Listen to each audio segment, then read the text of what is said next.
going to read Thursday, December 11, 2025, the Indian Express Journalism of Courage. The headline says Delhi's offers best ever but India difficult nut to crack. US Trade Chief. Given by Ravi Datta Mishra, New Delhi, December 10. As US negotiators began their two-day trade talks in New Delhi on Wednesday, United States Trade Representative USTR Jamieson Greer said in Washington, D.C. that the US has received the best ever offer from India, citing New Delhi's resistance to importing American agricultural products. He also said India has been a difficult nut to crack. Greer said he has a team over there right now as they spoke in New Delhi. There's resistance in India to certain row crops and other meats and products. They are very difficult nut to crack. He agrees with that 100%, but they have been quite forward leaning. The type of offers they have been talking to us, they have been talking, have been the best they have ever received as a country.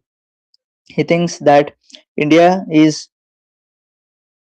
a viable alternative market, responding to a question before the US Senate Appropriations Committee. While the US has been pushing for diversification of its agricultural exports, particularly row crops like corn and soybeans, away from China, India has remained firm on protecting India's small farmers from foreign competition. Differences over the agriculture trade had resulted in the breakdown of trade talks between the two countries in August earlier this year. Earlier on Monday, US President Donald Trump threatened fresh tariffs on Indian rice over concerns of dumping in the US market. Washington has already imposed 50% tariffs on New Delhi, the highest on any country globally. Trump's comments came after a Louisiana-based US farmer representative in a White House hosted roundtable said they are struggling due to the dumping of rice in US by countries such as India, China, and Thailand. Where Trump subsequently responded, okay, disclaimer as I usually give, the first page has 25% of all the articles mentioned on it, and the rest 75% is on the second page. I don't Personally, I don't like to read it. I There are many other YouTube channels which do thorough analysis of editorial page, ideas page, opinions page, but I read what I truly like to read. So it's okay if you want to move to some another channel to learn or get better about the current affairs for your preparations. Go ahead, no worries. Those who are still here, thank you so much for being here. And the next title is Shaling's vote chori to Nehru, Indira and Sonia says Congress lost its leaderships during. Given by Vikas Pathak, New Delhi, December 10.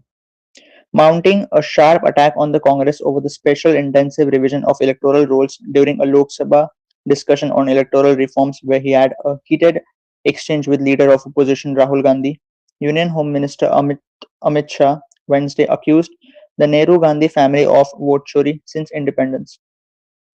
He said the reason for the Congress loss of power was its leadership and not EMMs. And one day Congress workers themselves will ask you questions. Shah said the SIR was aimed at cleaning electoral rolls and ensuring that infiltrators, infiltrators are detected, deleted from voter lists, and deported. Responding to Rahul Gandhi's vote chori allegations, he said, before Jawaharlal Nehru became Prime Minister, the votes from the states favored Sardar Vallabhbhai Patel as the Congress leader. Yet Nehru, he said, rose to the top through vote chori. And referring to the Allahabad High Court ruling that Indira Gandhi's 1971 victory over Raj Narayan in Raebareli was secured through unfair means, Shah said this was another instance of vote chori. To cover it, a law was brought that there can be no case against the PM.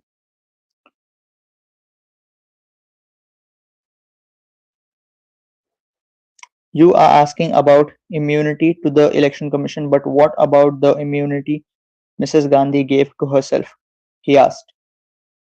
He said there was a case pending against Sonia Gandhi in a Delhi court that she became a voter before she became a citizen. He said it was for the court to decide and he was just stating facts. Shah said if the opposition opposed the SIR exercise, it would lose even West Bengal and Tamil Nadu, just like it lost Bihar.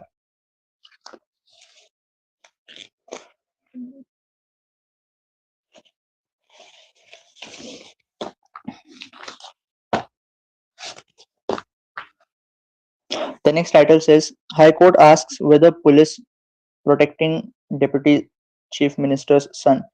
State says probe is on. Given by Express News Service, Mumbai, December 10. The Bombay High Court Wednesday asked whether the Maharashtra police were protecting Parth Pawar, son of Deputy Chief Minister Ajit Pawar, and why he was not being investigated in connection with the alleged irregularities in a land deal involving a firm linked to Parth. A single judge a single judge bench of Justice Madhav J. Zamdar posed the question while hearing an anticipatory bail plea by Sheetal Kishanchand Tejwani, who has been booked in the case after pursuing that Parth was named in the FIR. Justice Zamdar asked whether the police were protecting the son of the deputy chief minister and were only investigating or prosecuting others. However, public prosecutor Mankunwar Deshmukh said the police is investigating the case and the probe was still on and it will take necessary action as per law if anything is revealed in future. The Economic Offences Wing of the Pune City Police had last week arrested Sheetal Tejwani, who held power of attorney for 272 watandars of Mahar Watan land in Mundwa for selling it to Amadia Enterprises LLP, in which Parth is a partner.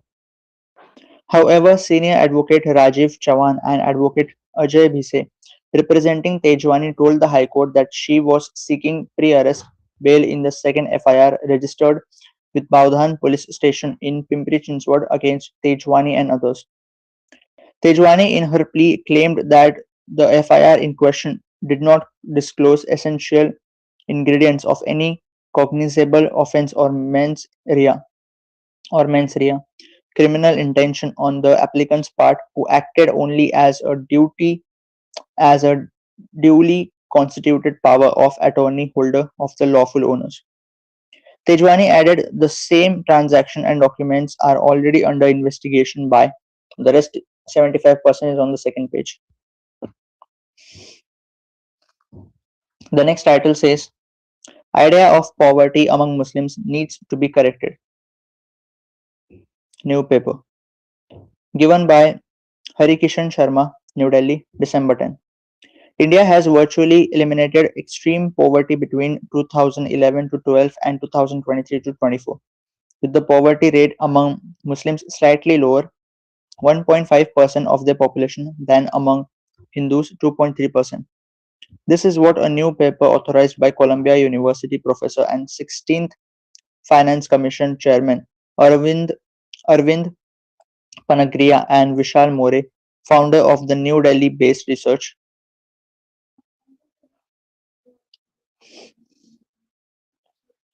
I request publishers of Indian Express and also those newspapers who present just 10, 20, or 25% of the article on the first page. I know first page is the highlights, so the primary or the triggering or spiking part of the article is present on it. But okay, the next title is key part to be fixed before Dhruv's with Navy Coast Guard fly again. Given by Amrita Nayak Datta, New Delhi, December 10. The advanced light helicopter Dhruv fleet of the Indian Coast Guard and the Indian Navy will soon receive manufacturing modifications to a key component. Senior officials familiar with the developments have told the Indian Express. These modifications, officials said, will be implemented in batches before the helicopters are delivered to the ICG and the Navy about 6 months from now. It's learned that the Defect Investigation Committee probing the crash of a Coast Guard operated ALH Dhruv on January 5 recommended a manufacturing process improvement of the non-rotating swashplate bearing NRSB for the choppers with the Navy and Coast Guard to improve its fatigue life. These helicopters operate in corrosive saline environments and have to deal with the mechanical stress of deck landings. An NSRB in a helicopter is a mechanical component that passes inputs via flight controls into the movement of the main rotor blades.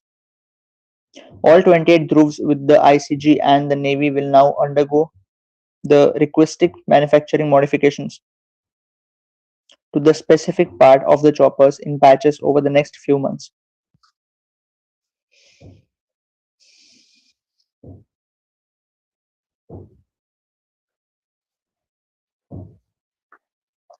The next title is Far from Delhi, IIT Madras researchers study how pollutants behave as they age. Given by Vidisha Kuntamalla, New Delhi, December 10. What happens when emissions from a truck passing through Delhi at 2 a.m. meet the morning sun at 8 a.m.? How do aerosols, how do aerosols, aerosols, fine solid particles or liquid droplets suspend in the air evolve chemically over time, and how does this evolution change their toxicity, size, and water absorption capacity? Does the air get progressively more toxic as the concentration of particulate matter increases? As the danger signal from Delhi's air pollution crisis flashes increasingly brighter, 2000 km away, a team of scientists in Chennai are conducting an experiment to better understand it's exactly what it is exactly that makes the air dangerous. Researchers at IIT Madras are running a machine that simulates Delhi's pollution chemistry under controlled and accelerated conditions. The simulation allows process that unfold naturally over days in the capital's air to be compressed into hours inside a stainless steel chamber that is flooded with ultraviolet light and oxidants. We set it up about 6 months ago, said Dr. Sachin S. Gunthe, a professor at the Environmental Engineering Division of the Department of Civil Engineering, who leads the team at IITM's Center for Atmospheric and Climate Sciences. They're trying to reproduce inside the chamber how particles form and age in the real atmosphere, Gunthe told the Indian Express. At the heart of the IIT Madras experiment is a potential aerosol mass oxidation flow reactor,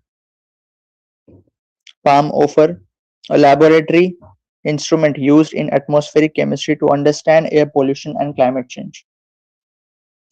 The OFR creates an artificial atmosphere in which scientists introduce volatile organic components,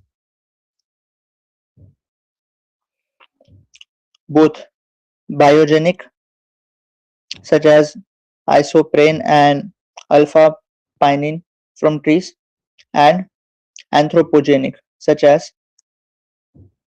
toluene, benzene, and xylene from traffic.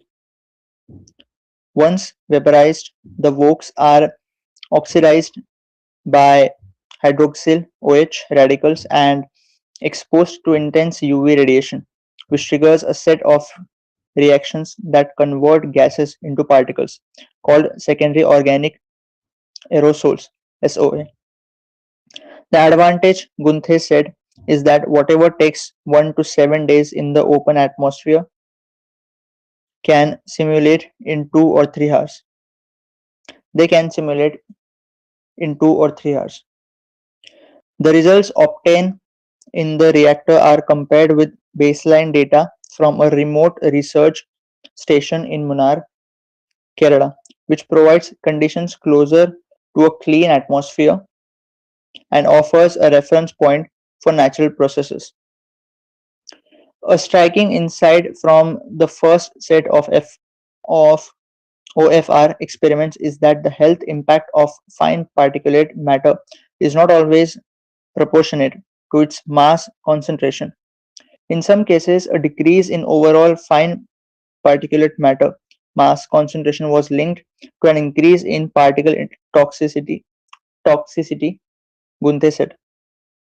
This suggests that what matters is not just how much particulate matter is in the air, but what it's made of and how it changes as it ages in Delhi's atmosphere.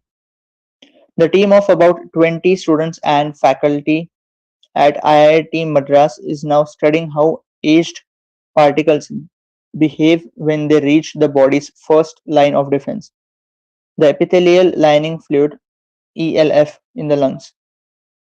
Lab aged particles introduced into a mock up of the lungs have been shown as capable of inducing oxidation in the epithelial lining and potentially triggering allergic responses. This is important, Gunthe said.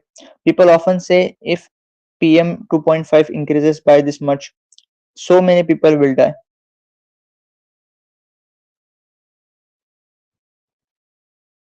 But unless we know how particles interact physically, psychologically, and also there are other aspects. Great scientific article given by Vidisha Puntamalla, New Delhi, December 10, on the paper of December 11, on the front page of December 11.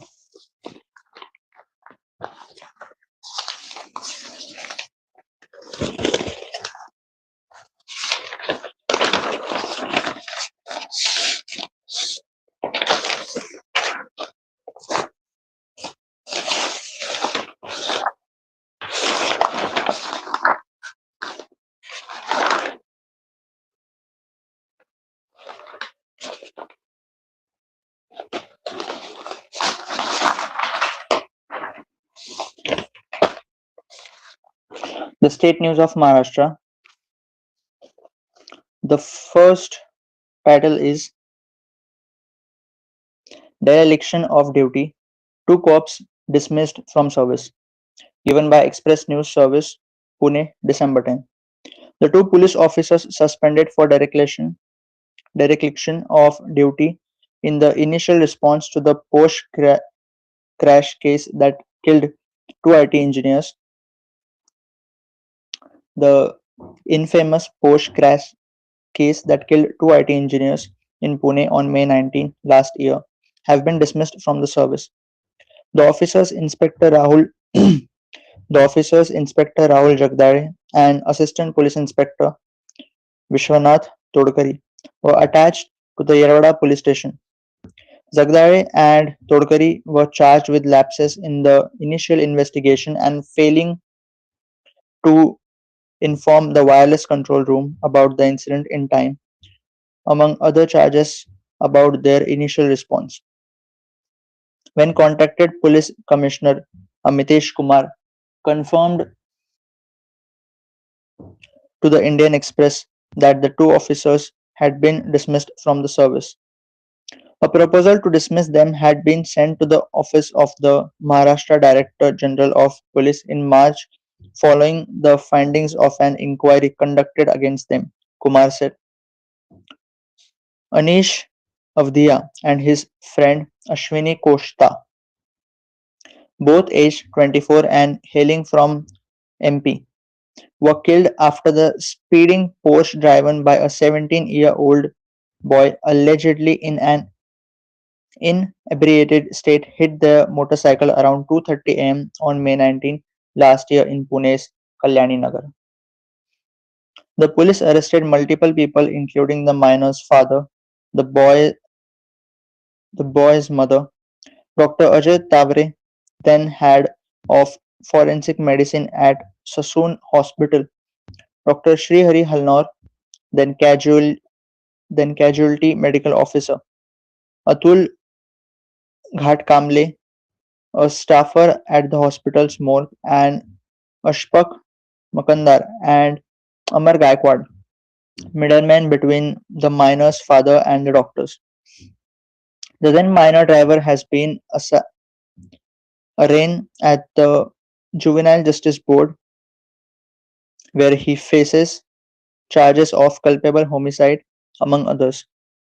The Pune police have also arrested and charged a 37-year-old man who had given his blood to be swapped with that of a minor co-passenger, along with the co-passenger's father.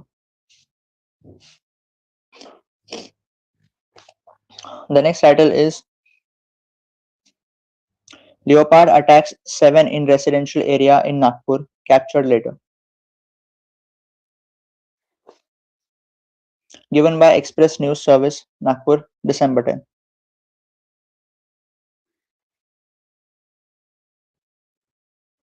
A leopard entered the densely populated Shivnagar area of Pardi in Maharashtra's Nagpur district on Wednesday morning and injured 7 residents, one of whom is in critical condition and has been admitted to the intensive care unit of a local hospital.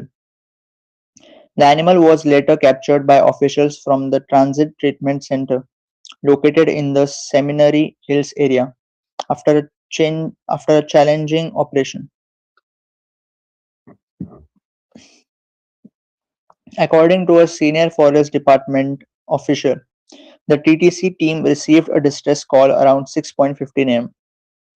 It's suspected that the leopard entered the locality during the night and attempted to escape after sunrise. In its effort to find an exit, it attacked several people. Eventually, the leopard took shelter in a narrow space near a cooler in a house. Two darts had to be fired by the team before the leopard could be sedated and captured. The leopard has been kept at the TTC for further treatment and observation. During the operation, the leopard tried to attack members of the TTC team. The senior official said further complications arose when the vehicle transporting the sedated leopard broke down midway, forcing officials to arrange a smaller rented vehicle to complete the transport. Speaking to the Indian Express on the condition of anonymity, a senior official from the TTC raised concerns over the lack of funds and safety equipment. The rescue, the rescue team mainly consists of contract workers who work on lower salaries and have no insurance. If something happens to them, who will take responsibility? Today, 3 team members were attacked, the official said. He alleged that the Nagpur Forest Division was severely underfunded. They apply for regular expenses every year in March or April, but large funds are sanctioned for cities that don't even have forests. The vehicles are due for servicing and they don't even have proper uniforms, safety shields. During today's rescue, they had to use police shields, he added. Despite the challenges, the official said the forest department continued to respond to distress calls. Their team is committed and strong, but at the very least, they need basic protective gear and proper facilities.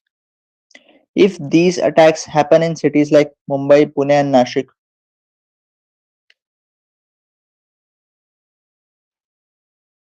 this becomes a topic of concern for the government. But Nagpur has been largely neglected, the official said. As per as per my knowledge, Nagpur is larger than Nashik. Nagpur has well. I went to Nagpur and I have even explored the metro of Nagpur, the Nagpur metro. It's larger than Nasik and also has fine metro facility.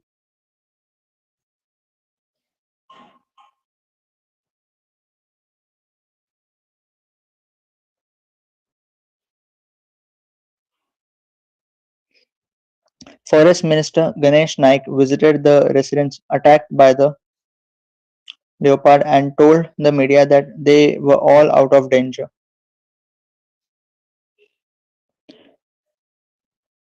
He said he hopes such attacks don't happen in future.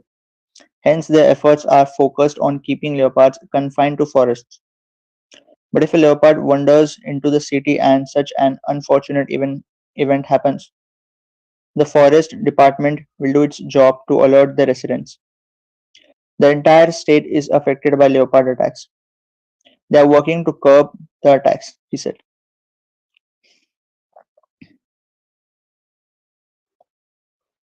Naik added permission has been granted to sterilize leopards, but only in a limited number and for a very short period. Within 6 months, they'll know whether it is successful or not. After that, they'll seek permission from the central government's forest ministry to carry it out on a large scale.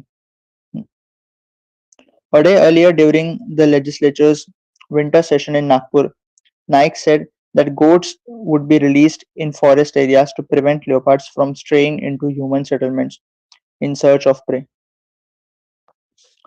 The next title is Decision to Apply MCOCA to Gutka Producers Sellers Soon, given by Express News Service, Mumbai, December 10. Maharashtra Food and Drugs Administration Ministry Narhari Jirwal Narhari Zirwal announced Wednesday that producers and sellers of gutka and flavored betel nut will be brought under the purview of the Maharashtra Control of Organized Crime Act (MCOCA) to curb this sale. However,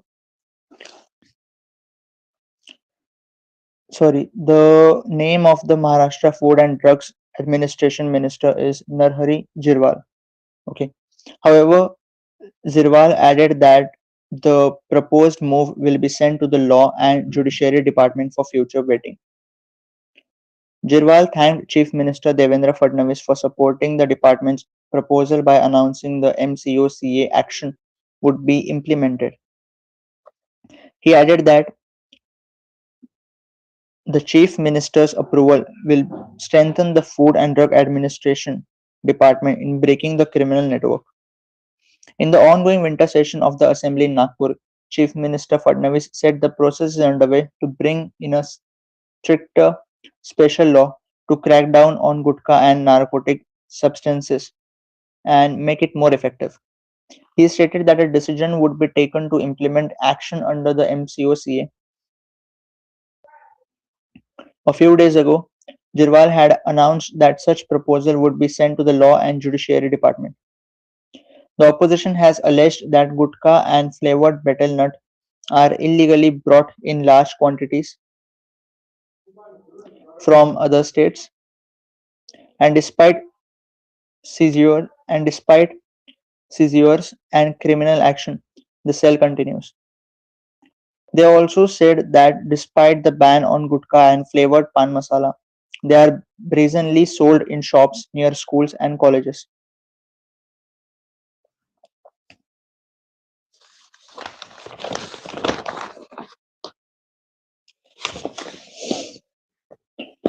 The next title is Government Nod for New Road and Bridge Linking Sambhaji Maharaj Sacrifice and Memorial Sites.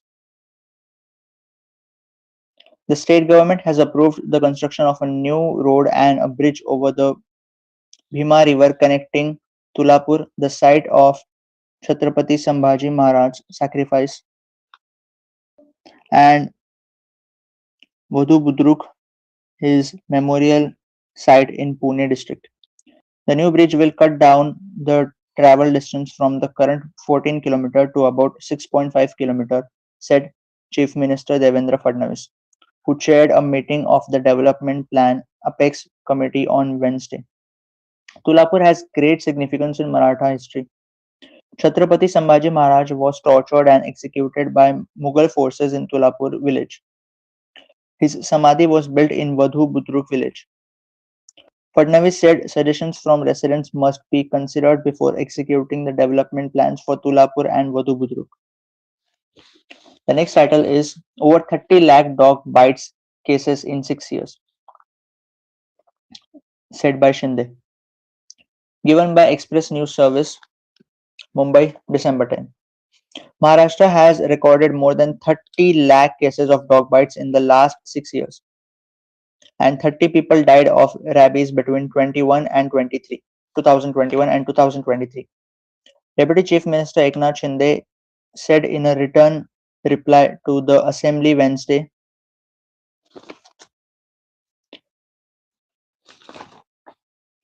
Shinde was replying to questions raised by several MLAs across party lines, expressing concerns about the rising number of stray dogs, especially in major cities in the state such as Mumbai, Pune, Nagpur, and Kalyan Dombivli. Maharashtra has recorded more than 30 lakh cases of dog bites in the last 6 years, while 30 people died of rabies between 2021 and 2023, Shinde said. The Deputy Chief Minister also said in his reply that there has been a significant increase in the number of stray dogs in both rural and urban areas. Replying to another query, Shinde said local bodies have been directed to intensify animal birth control and anti-rabies vaccination programs in accordance with the Supreme Court's directives issued in August this year. Shinde said the Urban Development Department issued instructions to all civic bodies on November 14, while similar directions were given to rural bodies on November 27. On compensation to the families of those who died due to rabies and on delays in controlling the stray dog population, the Deputy Chief Minister said the matter does not arise at present.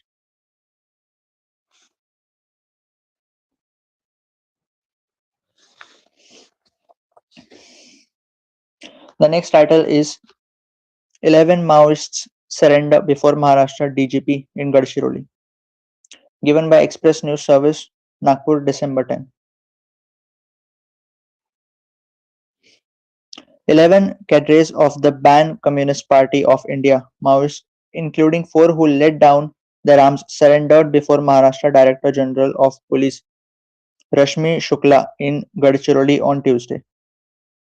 The state government had announced a total cash reward of Rs 82 lakh on the surrender cadres, including divisional committee members Ramesh alias Bhima alias Babu Guddi Lekmi and Bhima alias Situ alias Kiran Hidma Kovsi.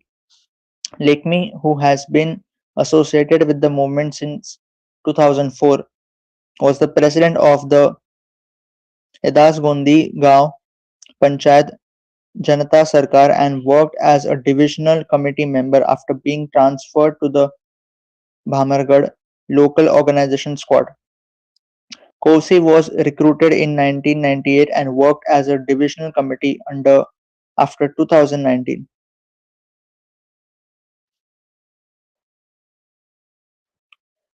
As a divisional committee member after 2019. The other Maoists who surrendered were Puri alias Lucky Adma Gota, Ratan alias Sanna Sanna Masu Oyam, Kamala alias Rago Iria Veladi, Puri alias Kumari Bhima Veladi, Ramji alias Mura Lachu Pungatti, Sonu Pudiyam alias Ajay Sanu Kattu, Prakash alias Pandu Kundra Pungatti, Sita alias Jenny Tonde Pallo, and Senath Shankar and Senath Shankar Made. This year, 112 armed Maoist cadres have surrendered to the Gadchiroli police. The recent surrender comes close on the heels of the breakthroughs this year. On January 1st, 11 hardcore Maoists, including Dandakaranya Special Zonal Committee member Tarakka Sidam, surrendered. On October 15, 2025, senior CPI Maoist leader and Politburo, Politburo member Malojulla Venugopal Rao, alias Bhupati alias Sonu, along with 61 senior Maoist cadres, surrendered before Chief Minister Devendra Fadnavis. DGP Shukla, who is on a 2-day visit to the district along with Dr. Sharing Dorze, additional DGP, Special Operations, attended a program at Eklavya Hall where officers and personnel of elite C-60 anti-Naxal unit were felicitated with certificates of appreciation. The C-60 team was praised for its successful operation in the remote Lehri forest area, which led to the surrender of 61 Maoists along with the recovery of 54 firearms. In her address, Shukla commended the courage and dedication of the C-60 personnel and appealed to the remaining armed Maoists to surrender and join the democratic mainstream for a dignified life.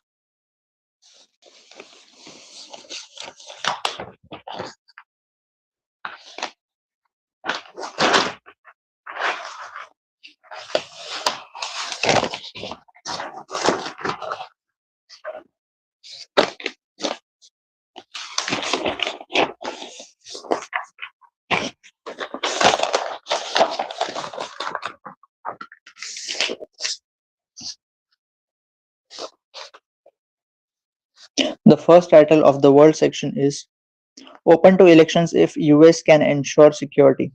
Zelensky. Given by Reuters, Paris, London, December 10.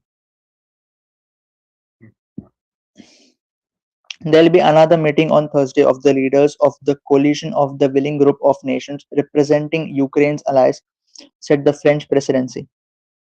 The French presidency added on Wednesday that this meeting would be held via video conference. The coalition of the willing is jointly led by Britain and France. British Prime Minister Keir Starmer will join the call taking place on Thursday afternoon, Downing Street confirmed. Meanwhile, Ukrainian officials were expected to hand the latest peace proposals to United States negotiators Wednesday, according to President Volodymyr Zelensky, who also said Ukraine would be ready for elections within 3 months if partners can guarantee a safe vote during wartime and if its electoral law can be altered. Zelensky was responding to comments by US President Donald Trump in which he questioned Ukraine's democracy and suggested the Ukrainian leader was using the war as an excuse not to hold an election. Zelensky told reporters late Tuesday that he is ready for an election but would need help from the US and possibly Europe to ensure security for a vote to happen.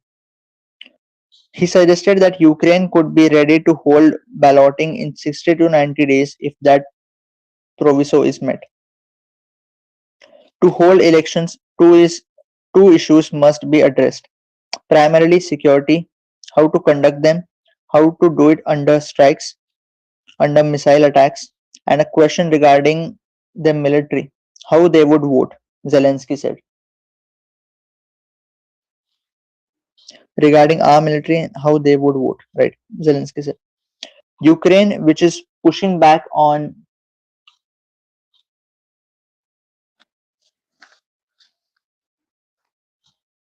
a US-backed peace plan seen as Moscow-friendly, is seeking strong security guarantees from its allies that would prevent a new Russian invasion.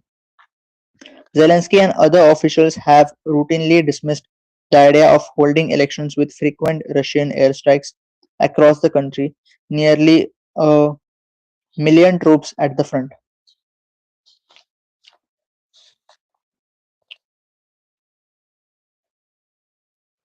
The next title is Russian drones hit gas transport systems in Odessa, Kiev. Again by Reuters, Kiev, December 10.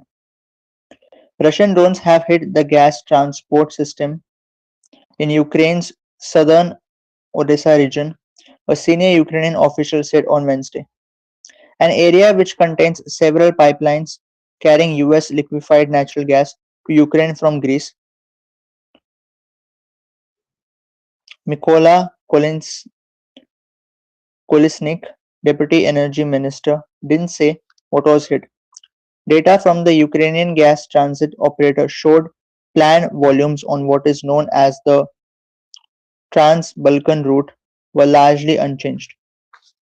In the past 24 hours alone, they have seen enemy carry out the enemy carry out targeted strikes, particularly in the Odessa region, including on the gas transport system and gas transport systems facilities, Kolesnik told Ukrainian TV.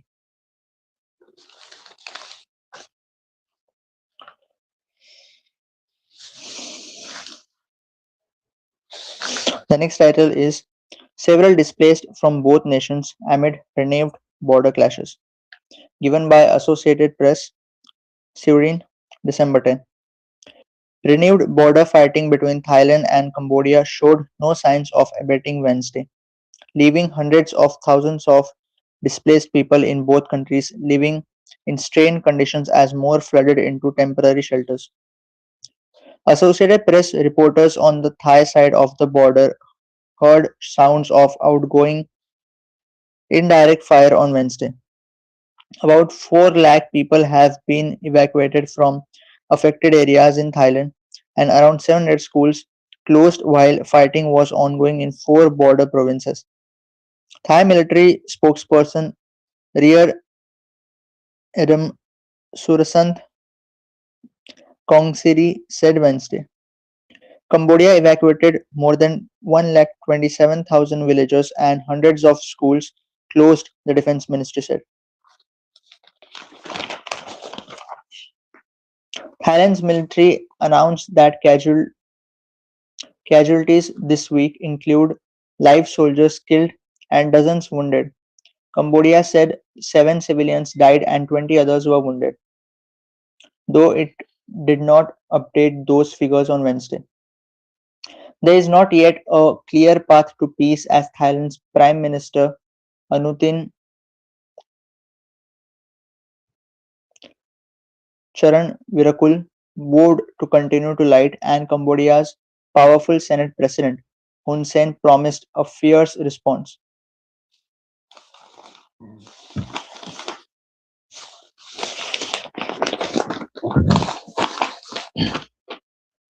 A knock-on effect of the fighting and bad blood between the nations was Cambodia's withdrawal of its entire team from the 33rd Southeast Asian Games, which began Tuesday in Thailand.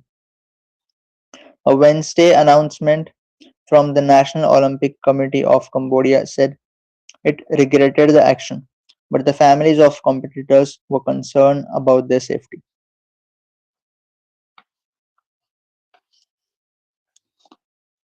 Late Tuesday at a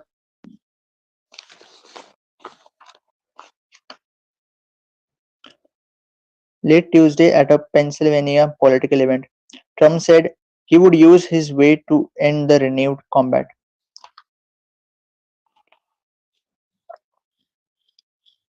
He said tomorrow he'll have to make a phone call. Who else could say? He's going to make a phone call and stop a war between two very powerful countries, Thailand and Cambodia.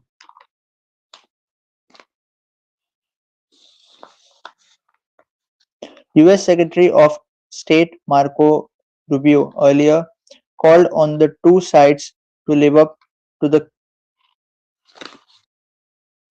commitment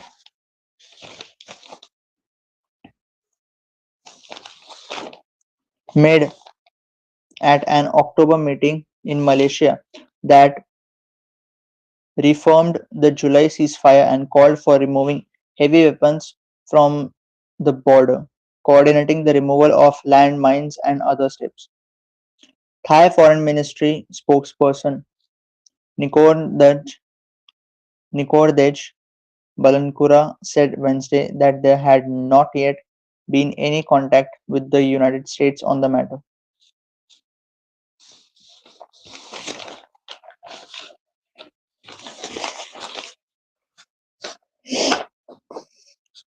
The next title is European nations set to discuss tightening of migration rules, given by Associated Press, Brussels, December 10.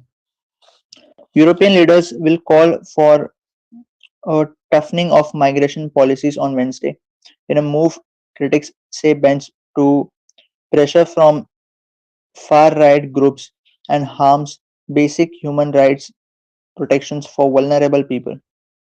Ministers from 27 EU member nations are meeting in Brussels to discuss countering migrant smuggling, with a keynote speech by European Commission President Ursula von der Leyen.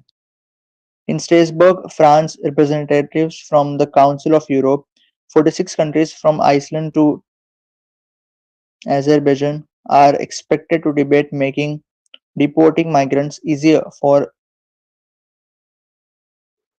signatories to key treaties. Denmark was part of a nine-nation attempt last year to curtail the power of the European Court of Human Rights, the independent legal arm of the Council of Europe.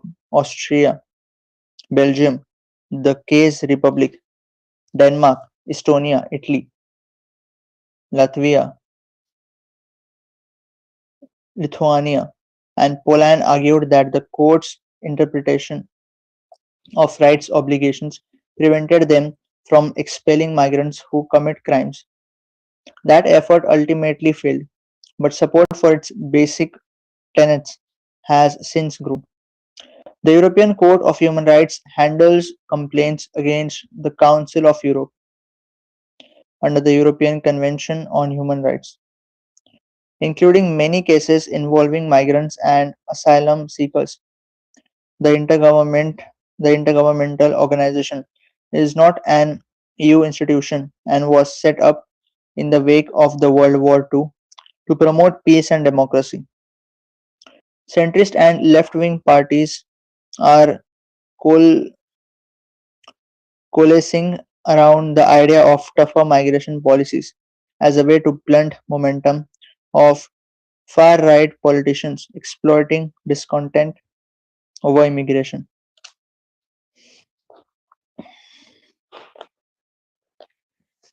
US pushes ICC to the next title is US pushes ICC to drop Trump probe, threatens new sanctions. Given by Reuters, Washington, December 10.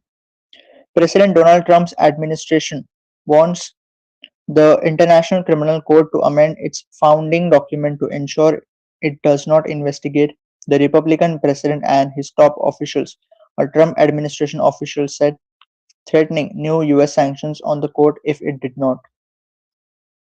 If the court does not act on this US demand and two others dropping investigations of Israeli leaders over the Gaza war and formally ending an earlier probe of US troops over their actions in Afghanistan, Washington may penalize more ICC officials and could sanction the court itself, the official said.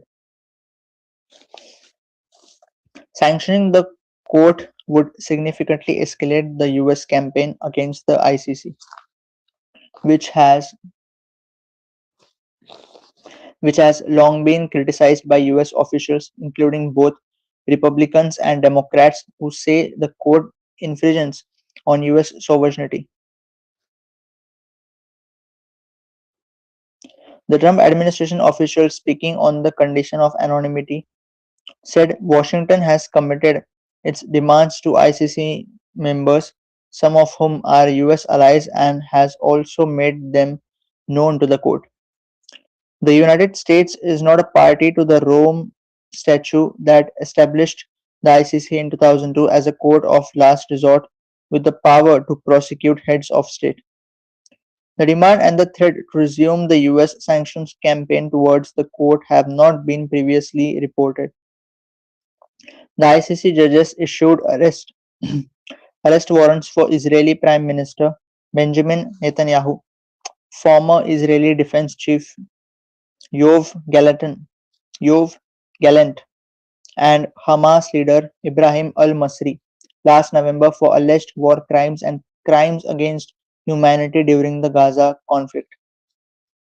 In March 2020, prosecutors opened an investigation in Afghanistan that included possible crimes by US troops since 2021.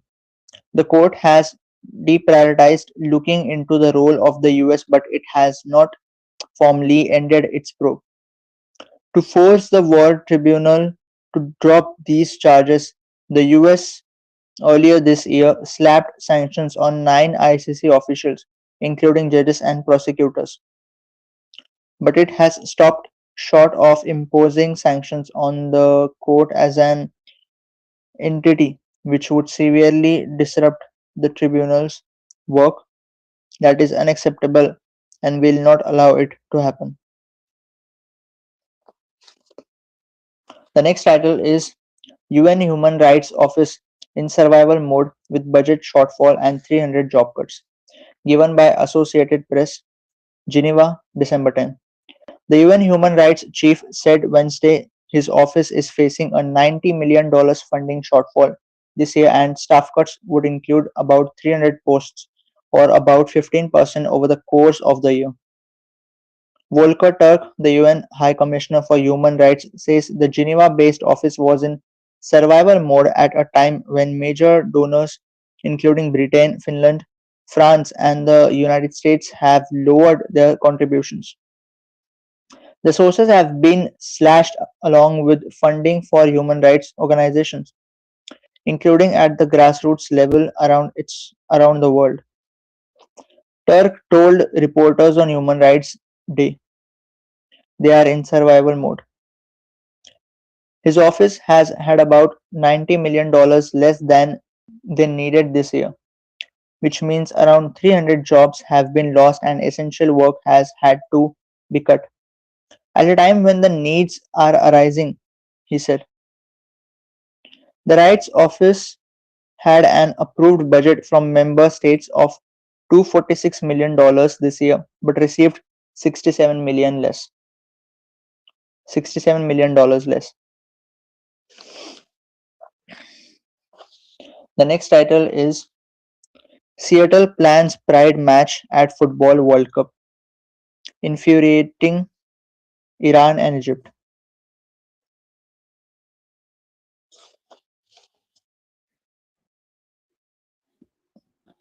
Given by Farnas Fashi, December 10.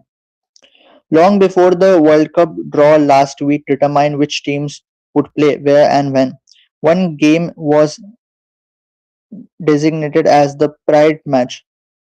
The game in Seattle on June 26 will go all out with rainbow banners, flags, arts, and stories to showcase the LGBTQ communities in Washington state. With hundreds of thousands of visitors and billions of viewers worldwide, this is a once in a lifetime moment to showcase and celebrate LGBTQIA plus communities in Washington, Seattle FWC26.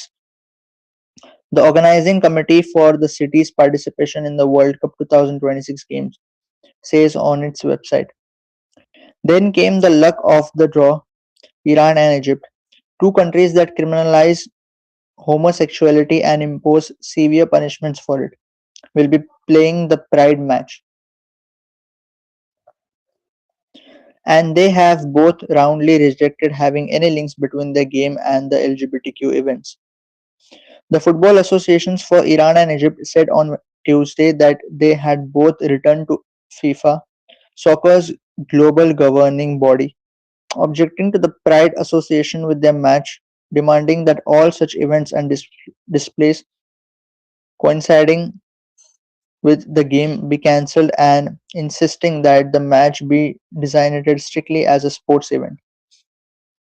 The Egyptian Football Association said in its letter to FIFA that the Pride match events directly conflict with the cultural, religious, and social values in the region, particularly in Arab and Islamic societies, and would provoke cultural and religious sensitivities of Iranian and Egyptian fans.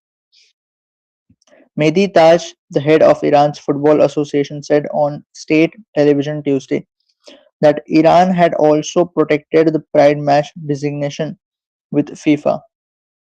Iranian news media reported that the country's team players would not wear rainbow arm bands or display any support for Pride. This is an irrational and abnormal thing to do, supporting a specific group, Mr. Taj said. He also expressed concerns that the United States may deny visas to players from Iran's national soccer team and said he had discussed it with FIFA. The Trump administration has said that World Cup 2026 players and support staff for teams from countries that fall under a new travel ban for 19 mostly African and Middle Eastern nations, including Iran, will be granted visas. But fans will not be able to travel to the United States for the games because of the visa restrictions, the administration said. Omid Memarian, an Iranian human rights expert and senior fellow at Dawn, an organization based in Washington, D.C., that is focused on U.S. foreign policy, said the idea of Iran's and Egypt's national teams playing a pride match was almost surreal, surreal because it places some of the world's most repressive governments on a stage built around openness and equality. The more officials involve themselves in this media frenzy, the more they will harm their own national team, Mr. Memarian added. Hannah Tadis, the Seattle Organizing Committee's vice president for communications, said in a statement that various Pride match events in the city would be held as planned, but she noted that they would take place outside the stadium where the Egyptian and Iranian teams will play. The committee has spent months planning activities tied to Pride match, which Ms. Tadis said would elevate existing Pride celebrations across Washington. Last month, for example, the committee announced the names of artists whose designs had been selected to be showcased in connection with Pride match. Football has a unique power to unite people across borders, cultures, and beliefs, Teddy said. Teddy said. The soccer body's ethical codes, specifically Article 4, call for neutrality regarding political and social issues, and players who violate the code could ban on playing soccer for up to 2 years.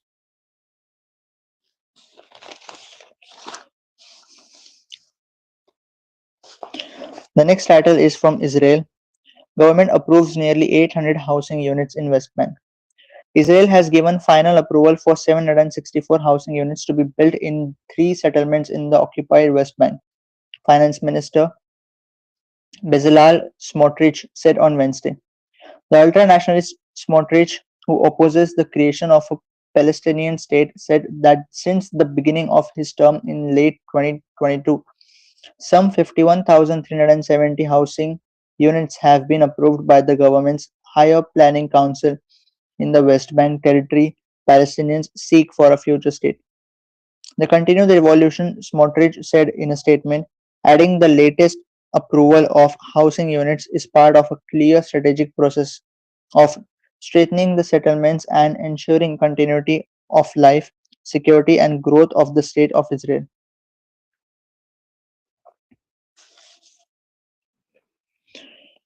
Next comes from Iran. Three members of Revolutionary Guard killed. Gunmen killed three members of the Revolutionary Guard in Iran's southeastern province of Sistan and Balochistan near the Pakistan border, state media reported. The Guard members were ambushed while patrolling near the city of Lar in a mountains area about 1,125 kilometers, that is 700 miles southeast of the capital Tehran, the official IRNA news agency reported. The attackers remain at large according to police. Next comes from Congo. Wanda-backed rebels advance in country. Wanda-backed M23 rebels have entered the eastern Congo town of Uvira, an important base for the Congolese army near the border with Burundi. Four sources, including two residents, told Reuters on Wednesday. Uvira has served as the headquarters of the Kinshasa-appointed government in South Kivu after the province capital, Bukavu, fell to M23 in February. It has also served as the country's regional military base.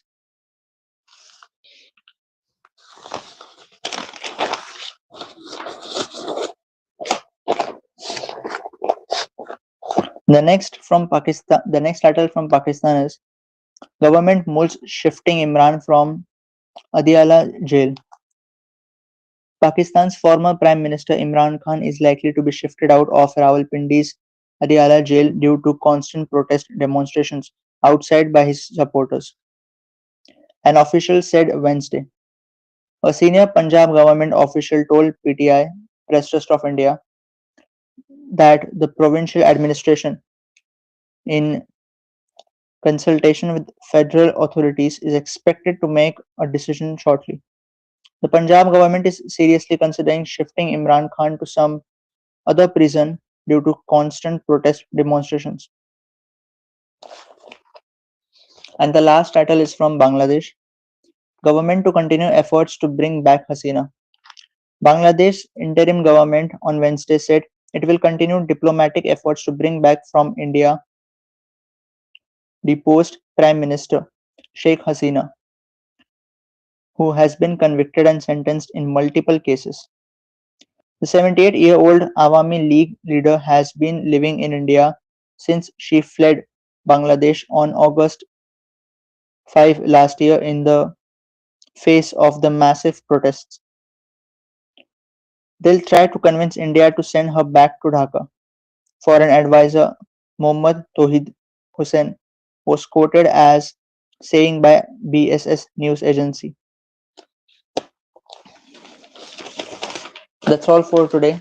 Thank you for being here till now. See you tomorrow.